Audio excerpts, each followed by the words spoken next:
بسم اللہ الرحمن الرحیم نحمدہ ونصلی ونسلم علی رسولہ الکریم۔ آج میاں شہباز شریف صاحب نے بطور وزیر اعظم خطاب فرمایا اور انہوں نے فرمایا کہ 100 دن پورے ہو گئے۔ اس میں کافی سارے آپ نے جھوٹ فرمائے ہیں اور فرمایا کہ 4 سال جو گزشتہ 4 سال گزرے ہیں ان میں قوم کا بٹھا بیٹھ گیا، بیڑا غرق ہو گیا۔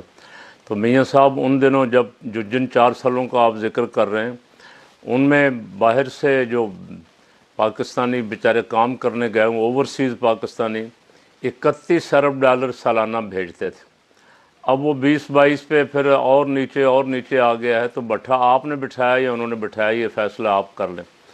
ان دنوں ان 4 سالوں میں جو آپ کی ٹیکسٹائل کی برآمدات تھیں وہ بھی 36-37 ارب ڈالر کے قریب تھی۔ آج وہ کہاں ہیں؟ قوم کو بتانا چاہیے تھا آپ کو۔ اس وقت بجلی کا یونٹ جو ہے 15-20 روپے کا تھا، آج 85 روپے کے قریب پھر رہا ہے، اور 5 روپے اور مہنگی کی اسلام آباد والوں کے لیے، 3 روپے کی، کوئی 10 روپے کراچی والوں کے لیے کی۔ پٹرول 150 پر لیٹر تھا، آج 260 روپے پر لیٹر ہے۔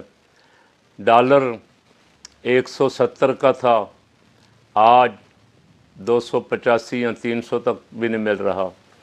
تو آپ نے جو کچھ فرمایا، کاش آپ کچھ حالات سے سیکھتے، سبق سیکھتے اور جھوٹ بولنا چھوڑ دیتے۔ جب تک آپ قوم سے جھوٹ بولتے رہیں گے، دھوکہ دیتے رہیں گے۔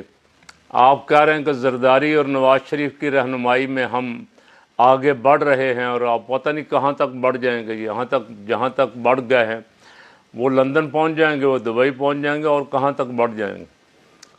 کاش، میں نے کہا تھا جمعہ کی تقریر میں بھی عرض کیا تھا، یا تو اس عوام کو بم مار کے ویسے ملیا میٹ کر دو، یا خود جان چھوڑ دو اس عوام کی۔ اگر آپ سے سنبھالا نہیں جا رہا، آپ سے چلتا نہیں، پیپل پارٹی اور آپ نورہ کشتی لوگوں کو دھوکہ دینے کے لیے، پیپل پارٹی تمام کاموں میں شریک ہے، حصے دار ہے، مال پیسہ بنانے کے لیے تھوڑی ناراضگی دکھا رہے ہیں۔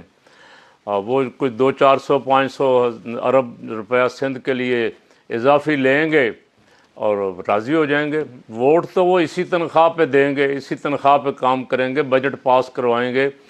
وہ حکومت کا اہم ترین حصہ ہیں، وہ چھوڑ کے کہیں نہیں جا سکتے۔ دھوکہ دے رہے ہیں عوام کو۔ میرے پاس الیکشن سے پہلے پیپل پارٹی والے آئے تھے، تو وہ تو کارکن تھے ہمارے حلقے کے۔ میں نے ان سے یہی بات کہی تھی، میں نے کہا جو لیڈرشپ جھوٹ بولے، انہوں نے کہا جی نہیں اب تو ہم نے چھوڑ دیا اب اپنے نون لیگ کو، اب الیکشن کے بعد آپ دیکھیں۔ میں نے کہا الیکشن کے بعد بھی آپ کی قیادت اسی تنخواہ پہ کام کرے گی۔ اب آپ دیکھ لیں، بیان کبھی منظور وسان پیشن گوئیاں کر رہا ہے کہ 2 مہینے بعد حکومت ختم ہو جائے گی، کبھی خورشید شاہ سب کچھ کہہ رہے ہیں، نوید قمر کچھ کہہ رہا ہے، کوئی شازیہ مریخ، شرمیلا فاروقی، سب اپنی اپنی بولی بول رہے ہیں۔ اور پیپل پارٹی کا گورنر یہاں دھوکہ کر کے گیا، حتیٰ کہ عزت بل جو صحافیوں کے خلاف لایا گیا ہے، اس کو واپس کرنے کی بجائے اسے وہاں رکھ گیا اور کہہ گیا کہ میں جا رہا ہوں چھٹی، تو پیچھے سے آپ سائن کر کے کام چلا لیں۔ تو آپ حضرات یہ ان کی دھوکہ بازیاں دیکھیں، جھوٹ دیکھیں، کر کیا رہے ہیں۔ اور اگر آپ سچ پھیلانا چاہیں، سچ کی بات دور تک، تو آپ ہمارا چینل اگر لائک کریں، سبسکرائب کریں، دوستوں تک بھی پہنچائیں، تو یہ بات کئی ہزار لوگوں تک پہنچے گی، اور انشاءاللہ ایسے ہی ذہن بنتے ہیں۔ اللہ کریم مہربانی فرمائے، ٹیکس لگائے ہیں انہوں نے۔ اب مولانا کی منت سماجت ہو رہی، شہباز شریف صاحب مولانا صاحب کو ملنے گئے، پھر جناب محسن نقوی صاحب سرگرم ہیں، زرداری سے بھی ملاقات کی، بلاول سے بھی ملاقات کی، مولانا سے بھی ملاقات کی۔ تو ان ملاقاتوں میں کیا ہو رہا ہے؟ مولانا کو دوبارہ راضی کرنے کی کوشش ہو رہی ہے۔ ادھر مولانا کے مذاکرات چل رہے ہیں پی ٹی آئی سے، ادھر مولانا کے مذاکرات حکومت سے بھی چل رہے ہیں، اور بہت سارے تجزیہ کار تو کہہ رہے ہیں کہ مولانا اسی تنخواہ پہ واپس چلے جائیں گے۔ اور فقیر کی گزارش یہ ہے مولانا سے کہ مولانا اب کسی پرانی تنخواہ پہ واپس نہ جائیں، اب آپ کو ڈٹنا چاہیے۔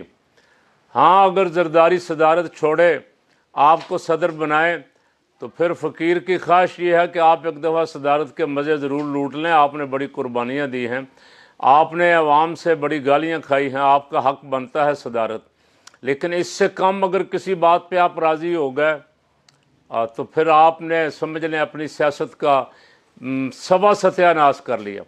اب آپ جو باہر میدان میں نکلے اور تھوڑا سا للکارا آپ نے, آپ کی اس للکار کا فائدہ یہ ہوا کہ آپ کا اعتماد بحال ہونا شروع ہو گیا ہے. کچھ لوگ ابھی بھی کہتے ہیں ان کا کوئی اعتبار نہیں جناب, یہ کوئی پتہ نہیں کدھر جاتے.